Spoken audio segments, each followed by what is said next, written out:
So let me introduce our speakers to you. And as I introduce our speakers, they had one more question they wanted you to respond to. So let me tell you who our speakers are, and as you do your respond to the poll. Julie Nichols is the Library Instruction Coordinator for Northeast Lakeview College, the newest of the Alamo colleges. It's located in San Antonio, Texas. A beautiful San Antonio, I might add. Julie worked in various types of libraries for more than 20 years, and specifically in community college libraries for the past 6 years. At Northeast Lakeview College, she teaches approximately 75 one-shot instruction sessions each year, and also manages required online information literacy course for over 800 students enrolled in an introductory English composition course. So let me just, on the side, what I just described in one-shot and information literacy is a significant part of what you're going to hear about in a moment. So you'll learn more. Kristen Johnson is originally from Chicago. She received her master's in library and information science from Dominican University. She currently lives in Texas, where she works part-time for 2 academic libraries. She loves zombies, chocolate, and coffee, and I have to add, after having talked to her several times, not only does she love all those, but she loves numbers as well, and you'll see that as she goes through the presentation. So let me at this point turn the presentation over to Kristen and Julie. So Julie, you're being asked if you want to show your desktop. All right. I think Kristen's going to get our slides up and going here. Okay. Let me, for the moment, share the results of our poll that we just finished. And there are, okay, more than half of you are librarians. And so that's very cool. Most from higher education. Very nice. Okay, let me close the poll, and then it's all yours. So there we go. We can see Julie's desktop. Okay. Or Kristen's desktop, and it's Julie's voice. There we go. Yeah, I make sure Kristen's driving today. Thank you very much, Steve, and thank you to everyone for joining us today. We're delighted you could be with us.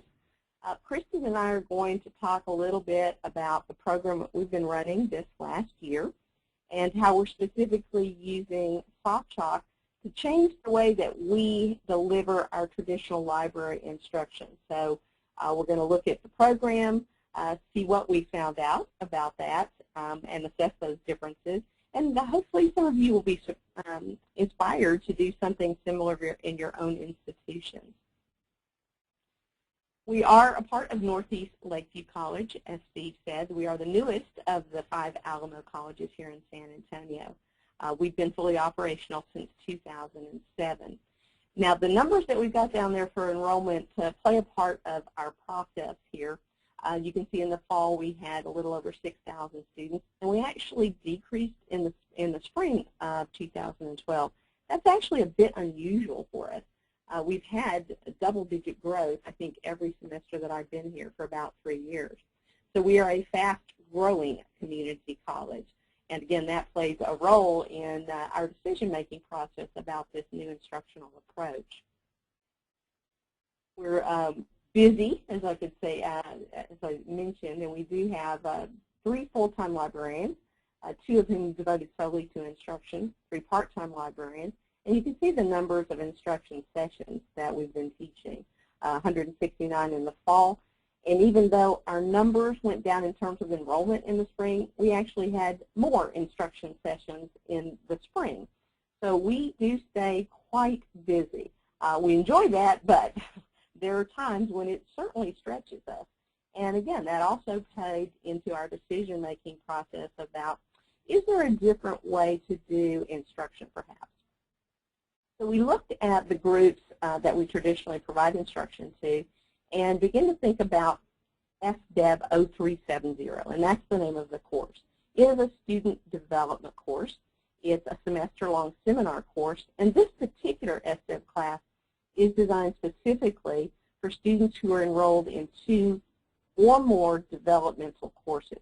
So, for instance, math, English, or reading. So they're placed in these developmental courses, not college credit, based on placement tests. And you can see the numbers of students that we've got enrolled in these sections. About 7.5% of all of our library instruction this past year was for this one course. Now, these students traditionally receive instruction in their other developmental classes as well, too. So, for instance, fortunately not math. They do not ask us to teach math yet. But for their English and reading courses, they often come to the library for a traditional library instruction session where we teach them specific skills and expose them to resources that will help them in assignments for those classes. About 20% of all of our instruction is in the developmental area. Now, the SDEV 0370 course does require a career exploration project. Students have to determine a career that they're interested in, and traditionally we have been seeing them in a face-to-face one-shot session. So we see them for either 50 minutes or 75 minutes to try to expose them again to some resources that will help them with this career exploration project. But we were getting really stretched with our time, and knowing that we were probably seeing them in other classes, we thought that there might perhaps be a different way, and a better way indeed, to provide them access to these information resources. So we developed online modules. Obviously what that provides for them now is a 24/7 point of need access to that information. And it actually provides them more information with the Julie, let me interrupt for a minute, because I've got 2 people who want you to expand on what you mean by developmental. Yes, I certainly can. That's a term that we use here. You may have heard it used as remedial education. Essentially, these students are not yet ready for college-level English, like a freshman composition class, or college algebra, for instance. So they take a placement exam. And the placement exam basically with the number says, you're not quite ready to get into this college-level class, so we're going to have you enroll in a developmental class that will help prepare you for the actual college credit class. So they're required to be in the developmental class if their placement scores put them there. And the SDEV class is simply an extra class that they take that will help prepare them for college success. So in SDEV, they're learning things like time management, study skills, making sure you get to class and you're prepared. So it's trying to help them become successful in college, but developmental may also be known as remedial, if that explains the question. Hopefully it does. If there is, I'm sure you'll jump in there, Steve. So hopefully, again, sometimes it's just semantics, what term we use here. They're called developmental courses. Right. So traditionally we've been doing face-to-face instruction sessions for these students, again, either 50 minutes or 75, and try to give them everything we think they need, plus some hands-on experience. And we realized that there are certainly things we weren't able to cover, and we knew that with these modules there would be the opportunity for us to cover more information, plus, again, it's not limited to just that class period of time. And it also doesn't take time away from their SDEV class. So they don't have to bring students to the library. The faculty member can assign the modules, give it a due date, and the time. I think Julie's phone just cut out. Okay, so I'm just going to take over for just a minute until she gets back. This is Kristen, by the way. So we developed a pilot for fall 2011, spring 2012. And what it was is we did some of the developmental classes still were face-to-face, and then we did a handful as online. And we tried to, as you can see, we had fall 2011 about 5 online classes and 13 face-to-face classes. And then in spring 2012, we had 5 online classes and 4 face-to-face classes. Each class, the face-to-face and the online classes, were given a post-assessment. It was exactly the same for both the online and the face-to-face. And the questions on the post-assessment were only on things covered in both the online and the face-to-face. And we also had, for the online classes, the instructors for the student development also taught face-to-face. So we actually had, they had one section in the face-to-face and one in the online section as well. So is Julie, are you back yet? I will take that as a no. Nope, so I will continue. I'm here, but she is not. Okay. So all right. Well, I'm so glad there's two presenters. It's lots of fun in Texas. Okay. I will keep going then. So this is our pilot and our for this past year. And actually, this is when I jump in anyway. So the tutorial consists of 4 modules. We have a catalog, degree tool, career tool, and cite your sources. These are all parts of the career project that they would need. And each module has the exact same format. That way, once they've taken one, they are used to it and they understand each one. So each one consists of an introduction, learning objectives, video tutorials, and a hands-on activity and a 10-point quiz. Many of the modules actually have a quiz throughout the entire module, that way to give it a little bit more interactive features.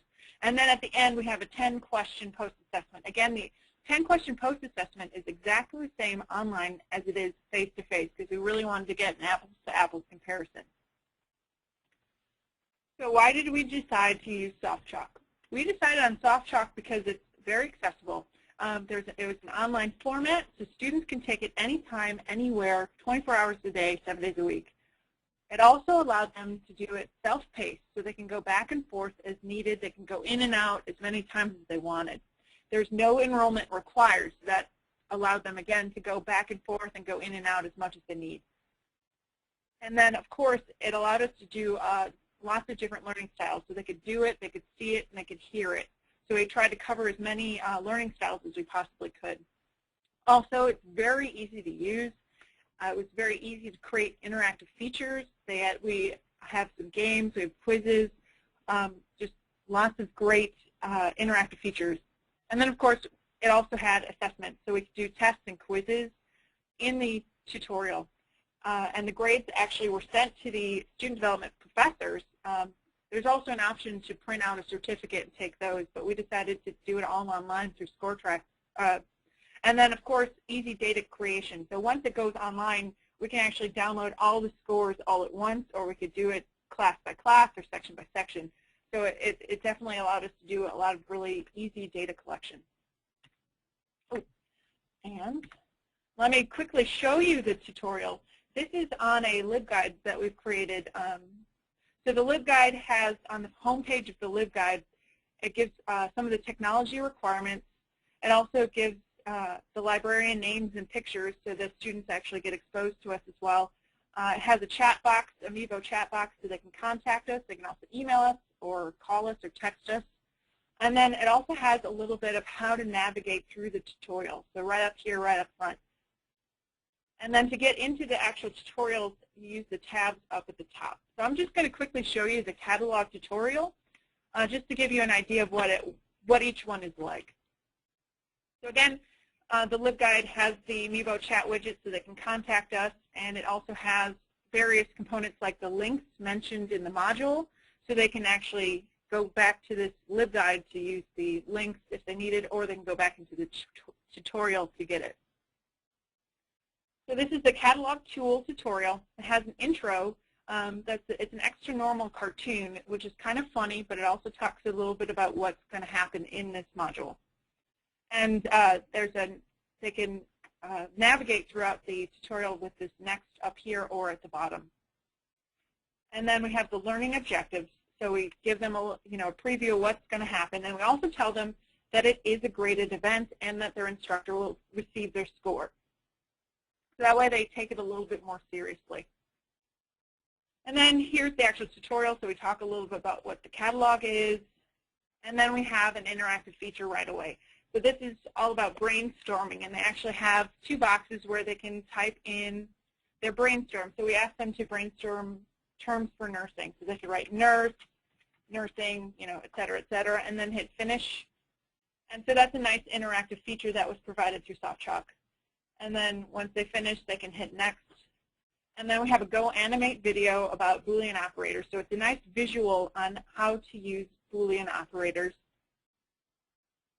And then we also give it to them verbal, we write it out as well, so they can use either one to understand the Boolean operators. And then we also give them an interactive game on how to use the Boolean operators. In this case, it's a card game, so they have to match the terms with the Boolean operator that they should be using.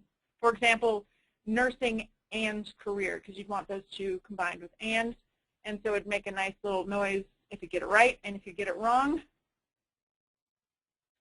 it'll bounce it right back. So it's nice, and it tells them exactly, gives them hands-on on Boolean operators, and maybe gives them a little bit more understanding on how to use those. And they can restart it as many times as they'd like.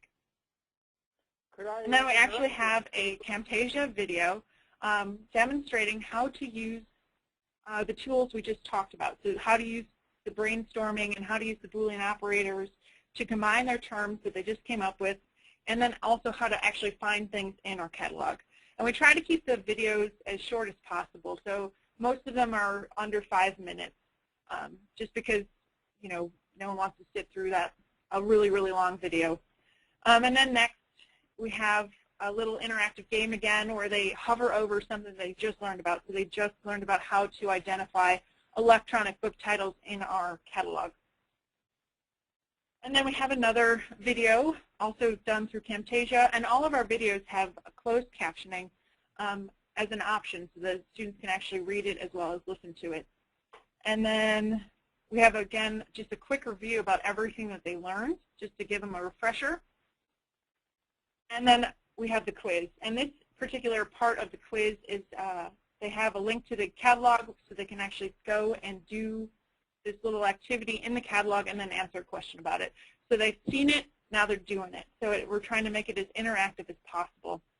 And then we also have pictures as well, so they saw it, so they can actually see how it would be in the catalog. And as they do it, they get like a little running score. As you can see, score 1 out of 10. And then once they finish, they just type in their name and select their course and hit submit score, and it gets captured by Score Tracker. So it's a really nice, easy way to capture the data. It's very interactive, very easy to do. Definitely enjoyed creating it. Kristen, could I ask, there's a variety of questions related to LibGuide and the work you've done, so maybe I can throw them out here, if that's okay with you. Sure. I mean, there's a basic question about how SoftChalk is deployed here in terms of LibGuide and a learning management system. Could you talk about how you embed everything and make it all work? Yeah, actually, that goes kind of into the next slide I was going to talk about. So the SoftChalk Score Tracker is what we use to actually gather the data, and that's where that submit score was. I'll go back to that screen really fast. That's where this type your name or identifier and then choose your class. So that's part of the SoftChalk. And this little, I don't know if this blue-green little frame here, that's actually the tutorial I created in SoftChalk, and I published it in SoftChalk Connect. And then I embedded it into this web page, which is a LibGuide, if that makes sense. So I use the SoftChalk Score Tracker to capture the scores. I use the SoftChalk Connect to actually publish the lesson plan, and that's what makes it look so nice, so they can actually have the different ways to navigate through, and then I can take that and embed it onto a LibGuide. And LibGuide, it's a web page that a lot of libraries use to help with research. They're like nice research guides. And hey, Julie, I don't know if you want to step in and help me describe LibGuides. Sure. LibGuides is actually a program that is put out by a company called SpringShare, and it allows libraries to use it in a lot of different ways. Some libraries have actually taken LibGuides and put them into their web page. So that's a little bit different for them. Now, what we've done is just use it as a place for research guides and to embed these soft chalk activities. So again, it just gives an easy 24/7 access. It's not behind a firewall. It's not behind a content management system. We did explore that possibility of putting these into content management, but there gets to be some issues with delivery and having students access to them. Is it a course? This gives 24/7 access. All they have to do is go to our LibGuide, which is freely accessible. There's no web page or no login required, and they're there.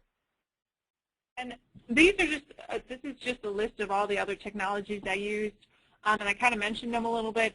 And actually at the last slide of this PowerPoint are links to all of these different technologies, as well as a link to this guide. So if you wanted to go back and look at it yourself, it's all out there for you to see. I hope that answered the question. I'll take silence as a yes.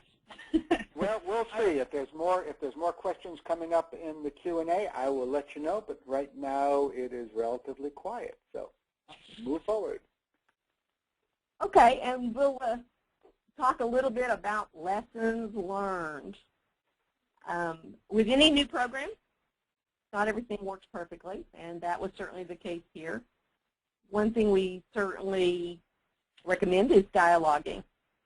We actually began talking with our student services folks. They're the ones who run SDEV, and there was actually some change in their personnel, so we kind of had to start over again. For a program like this to be successful, you have to have faculty buy-in, bottom line. It doesn't matter how good the tutorial is. It really is, if the faculty use it, promote it, it will work. So we had to point out to them that this was relevant to the course, the department, and the faculty student learning objectives. The students should be exposed to information literacy. That does this. We emphasized that it wasn't going to take any class time away from them. They could assign this and have the students complete it by the due date that they set. One thing we found and hadn't really considered was that faculty have different comfort levels with technology.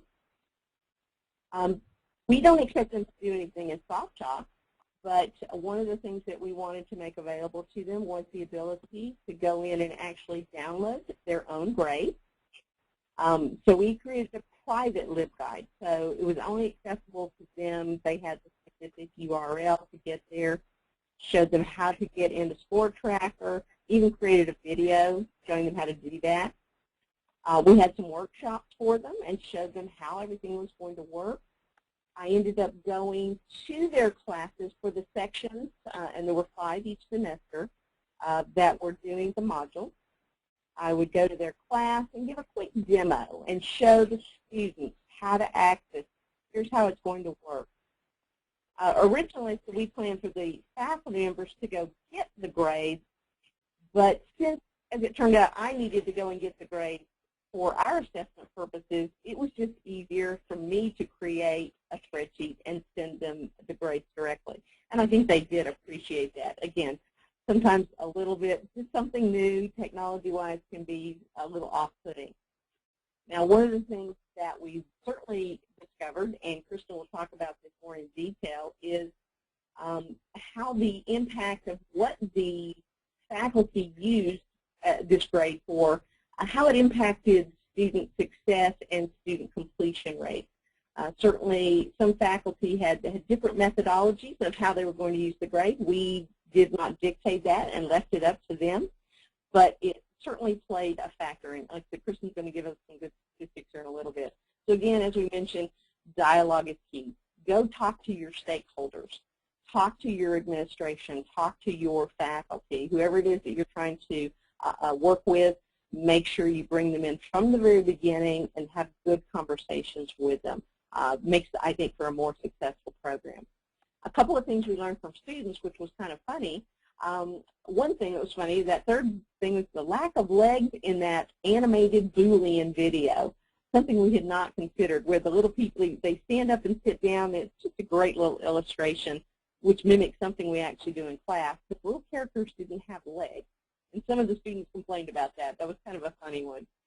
But what we really saw was that our face-to-face students were kind of at a little bit of a disadvantage at the end of their face-to-face session because they had not worked with SoftTalk. They hadn't had that time of figuring out how to use it and, oh, here's where you click and here's how to take the test. And so what we were doing with the students in the fall was at the end of their face-to-face instruction session, we said, here is your post-assessment. And remember, both groups of students are getting the same exact post-assessment. But we discovered that we needed to give them a little bit of assistance. So this spring, what we would do is when we got to that point in our face-to-face instruction session and said, well, it's time for you to take your test, we would actually lock down their computers. We have software that allows us to do that. And we could broadcast right to their desktop so they could see what this test was going to look like. We'd show them, oh, here's how it works. You're going to click this answer. Here's a question that has an image in it. You're going to be asked to click on a certain part of the image. So we would kind of walk them through and give them a little bit of a preview of how to work those SoftTalk modules so that they weren't at such of a disadvantage. So that was how we helped them understand how to take that assessment. Again, certainly going to their classes for the students that were taking online modules, going to their classes, giving them just a 10 or 15-minute demo we found to be also helpful. The rosters part came into being because as I went and got their scores and sent them to them, I really needed their rosters just to make sure I didn't miss anybody. So again, just little tiny things that we learned along the way. Now I think at this point, Kristen's going to go into her favorite part, which is talking about the assessment numbers. I really do like numbers. Okay, so just looking, we just looked at the data that we got so far, and we actually looked at it the face-to-face versus the online. Again, they had the exact same post-assessment test. They also, the content covered in the test was exactly the same as the online and the face-to-face. So there was nothing that's on there that the face-to-face didn't see or that the online students didn't see. And we found that the online students actually scored quite a bit better than the face-to-face. The average score for the online students is about 63% versus the face-to-face students, which was about 37%. And you can actually see on the graph, the online students are more towards the right, and the face-to-face students are more towards the left. The face-to-face is blue, the online is red. However, the completion rates, the face-to-face completion rate was about 64% versus the online, which is only about 51%. But the face-to-face are a captive audience. So, once they're in there, we do the instruction session, and then they take the post-assessment test. So they're right there to complete it right then. Now, spring, we saw the same difference again. We saw for the face-to-face, average score was about 45% versus the online, which is almost 73%. So the online students were definitely doing much, much better than the face-to-face students. Again, they had a lot more access to the materials. They can go back and forth. It was a 24/7 access to the materials. They definitely used it, and you can see the difference.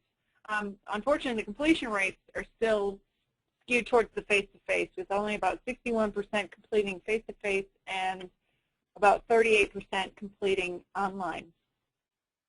So just looking at it overall, this is the whole year together. The face-to-face average score is about 64%, and the the face-to-face average score is about 40%, and the online average score was about 66%. And you can see it in the graph too. The online students are definitely closer to the right, and the face-to-face score distribution is closer to the left.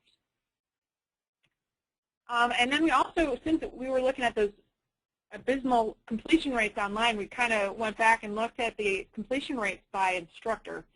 So here we have the online completion rate by how the instructor, or what the instructor offered the students. So the blue bars are the instructors that offered a grade for the tutorial completion. The red are instructors that offered extra credit, and the green are instructors that didn't give us any feedback, so we're not sure what they used as motivation. And as you can see, those instructors that offered a grade had the highest completion rates, and those that only offered extra credit actually had the lowest completion rates.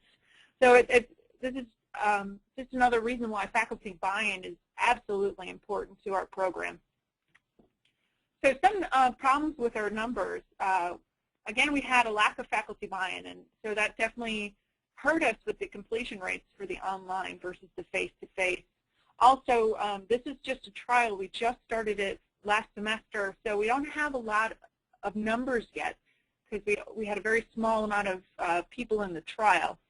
And then, of course, there are multiple chances for students to take the post-assessment, both online and face-to-face. In fact, we told the face-to-face students in later semesters, you know, that they had the option to go back and try it again if they weren't okay with their score. However, not many people really used the second chance, so that didn't skew us too much. But, which brings us to what the future holds. One of the new things in the new score tracker is that you can actually choose which attempt to use. So we can easily choose the first attempt, and instead of having to go through and look at date and time stamps. So that's kind of, that's in the works for what we want to do in the future. So we want to keep analyzing and reanalyzing the data and see if we can get even stronger results. And of course, we want to, you know, tweak the questions, make sure they're not biased in any way. And again, that's going to go back to that new score center where we can actually view individual answers, so we can actually break it down by question. So that will give us a better way to look at our question sets. And of course, we want to add more interactive features to the modules and get more faculty buy-in. So that's what we have in store for the future. So any questions? Oh my goodness, are there questions? I don't even know where to begin. But let's start at the end in terms of the results you gave, because there were questions before you start talking about the results that we will get back to. But there's a variety of questions, and I don't know. Let me figure out. One of the questions is, were these self-selected? Did the students who wanted to go online get to go online, and those who wanted face-to-face, or did you somehow select who went online and which classes were face-to-face? Actually, the coordinator of the student development program made that decision, but she also asked faculty members if they were interested. So they basically, the faculty members self-selected. So it was an entire class with either online or face-to-face. There wasn't any mixing within a particular section. However, the modules are open to anyone, so students who wanted to go in and look at the online tutorials are absolutely allowed and encouraged to do so.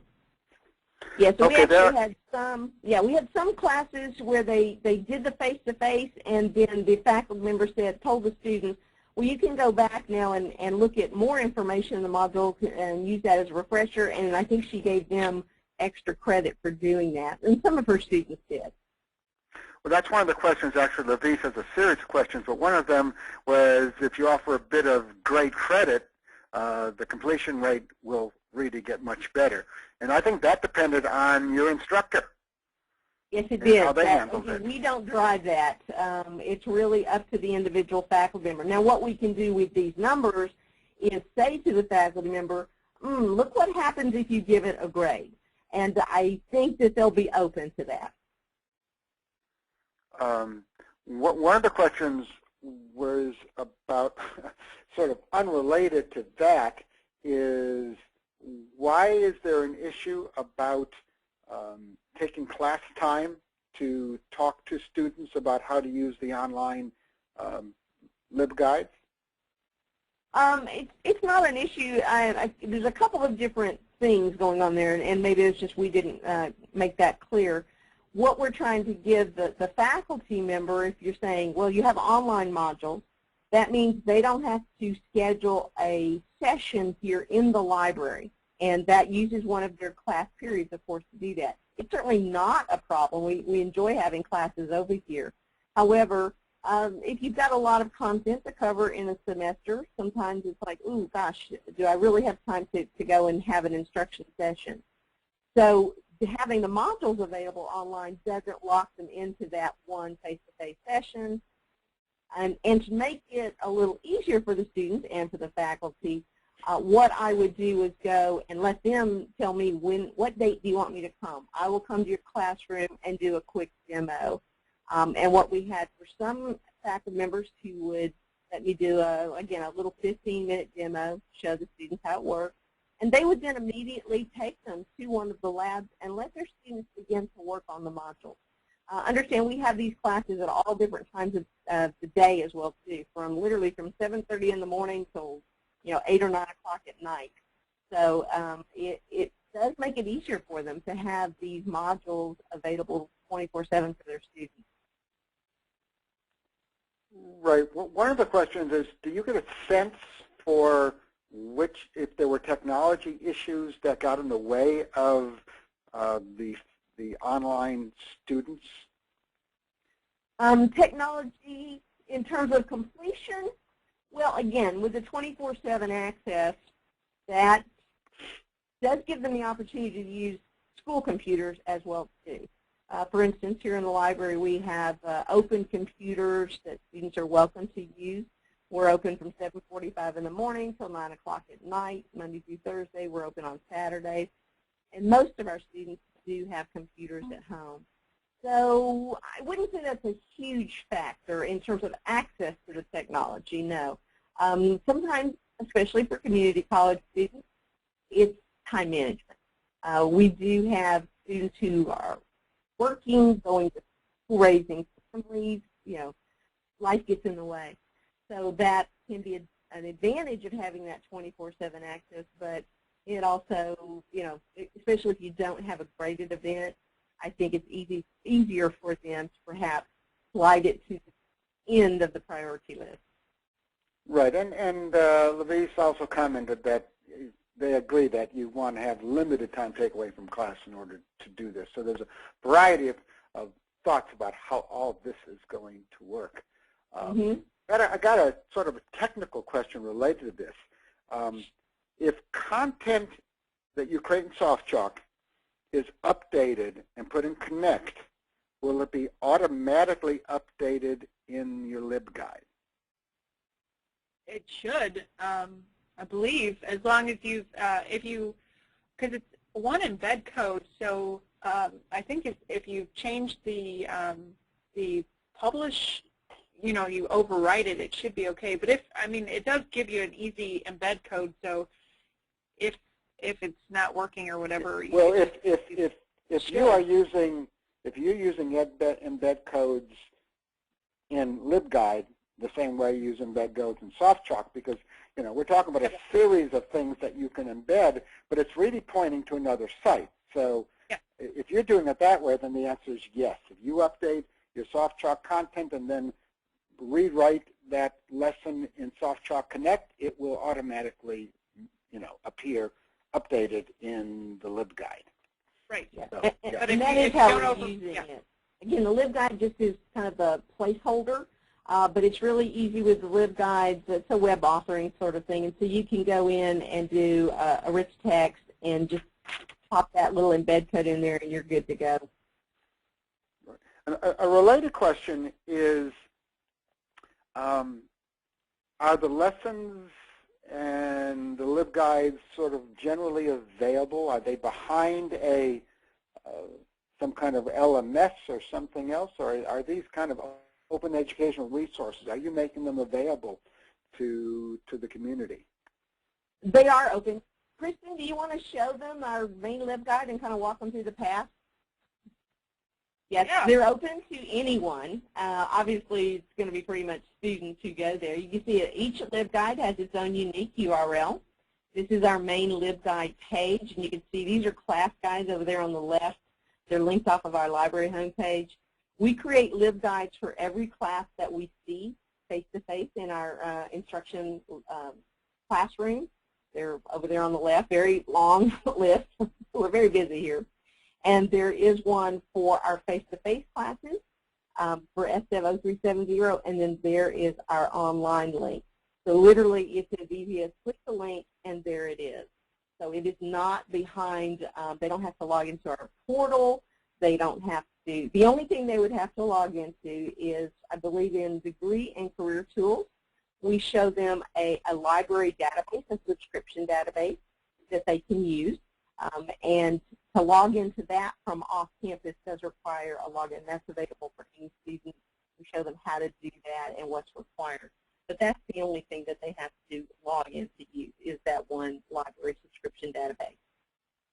And it's not the videos. The videos are not password protected. It's only the actual content in the database.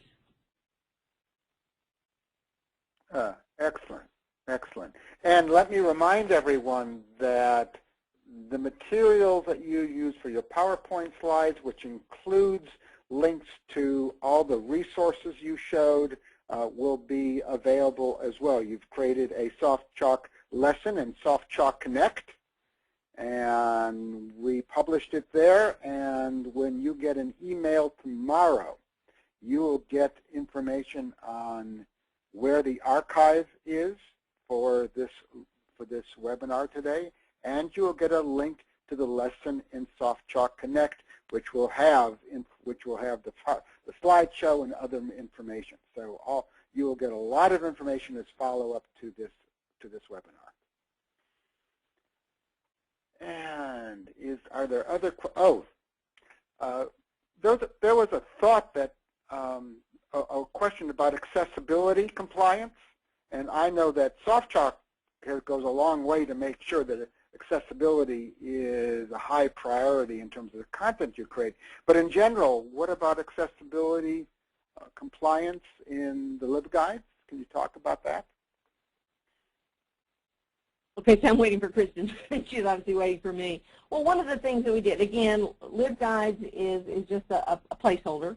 So, for instance, she mentioned that the Camtasia tutorials that are created, she created the closed captioning for that. So, yes, we try to make it as accessible as possible, and so that anybody can use these. Haven't had any negative feedback, I'll put it that way. And certainly, as you mentioned, Steve, we know that with SoftChalk we're in good hands there.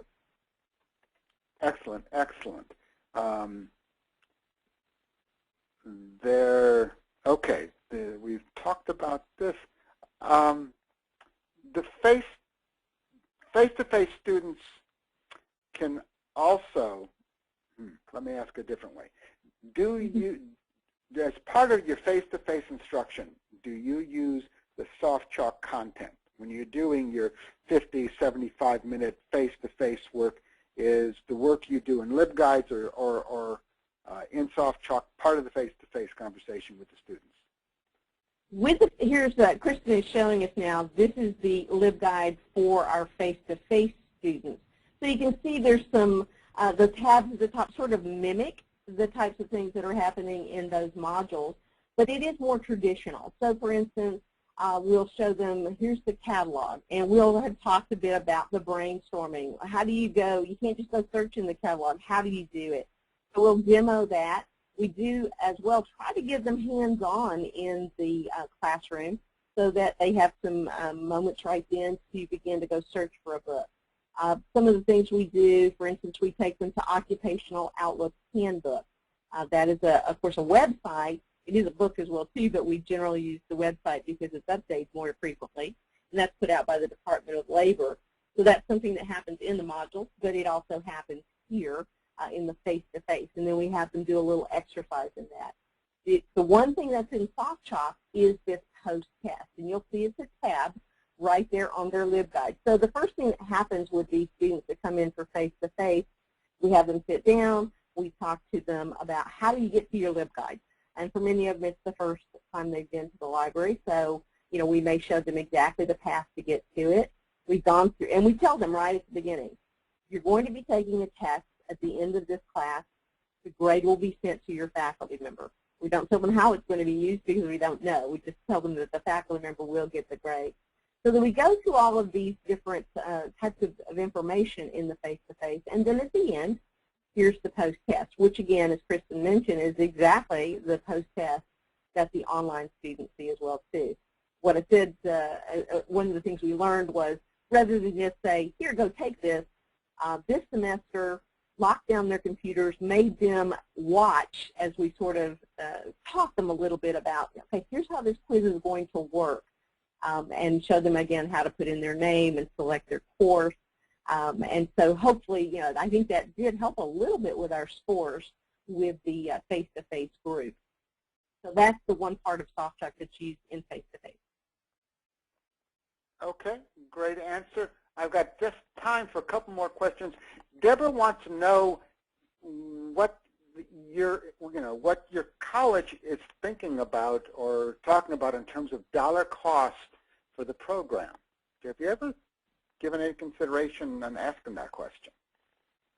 In terms of dollar cost, well, let's see. I keep trying to ask for a raise, but that hasn't happened. Let's see. Well, of course, with SoftChalk, we are part of the Virtual College of Texas, so we are able to use SoftChalk through that methodology. So it's not an extra cost specifically for our college or for our college district. And in terms of the other things, most of these are free. Camtasia is and Snagit are not, but our library has a license to that, so it's actually on all of our computers. So we're able to use that. LibGuides is something that we use for many, many classes. So that is a cost, but it's actually very, very reasonable. So most of these things that we're playing with are free. But in terms of cost, so maybe I'm misunderstanding the question.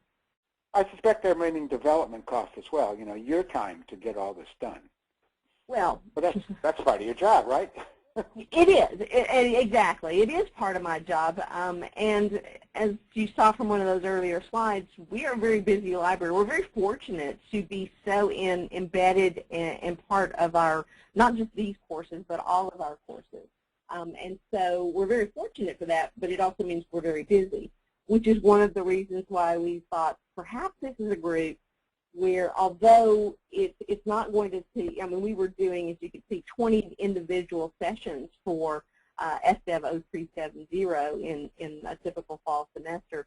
Now if we can say, oh, here, go do the modules, then that's going to be a little bit less time for us, and we can use that in some other classes, perhaps one of the other developmental classes that these students are also enrolled in. So we're not trying to take away instruction for them. We're actually just trying to use our time where we think it's perhaps a bit more effective. So we don't want to turn them away. We want to give them what we think will be most helpful for them. But yeah, I don't have to worry about extra time on my hands. I'll put it that way. None of us do here. Okay. Well, Brian has asked a couple of times comparing Score Tracker with Blackboard's Grade Center, and I don't want to. You know, this isn't sort of the forum for that. You can go to our help desk and ask for more information. But let me say that Score Tracker is being replaced with Score Center. And Score Center can be used as an integral part of most learning management systems and give you more detailed information about student scoring than you will get with virtually any of the grade centers around there. But that's kind of a different conversation, and you may want to go to our matter of fact, let me take the presenter back and talk a little bit about this as we wind up, because there's a lot of ways of learning more information about SoftChalk, and one of them, of course, is going to our website and explore away. These Innovators in Online Learning webinars are fascinating, as you all have just discovered, and offers lots of good material. And I invite you to go look at the archives of all the others as well. The archive of this will be up and ready tomorrow. If you want your organization to have more details about how to use SoftChalk, we can offer a customized demonstration. We also have regular introductory webinars available to anyone on our website. You can go there. We have a free 30-day trial, so if you want to use it and try out what SoftChalk's like, go give that a try. We also have a 30-day trial not only for SoftChalk, but for SoftChalk Connect Plus, and you get free accounts at SoftChalk Connect. So go out there and learn a lot more about how you can share your content. So one last thing is I just want to tell you how to get hold of all of us. And a reminder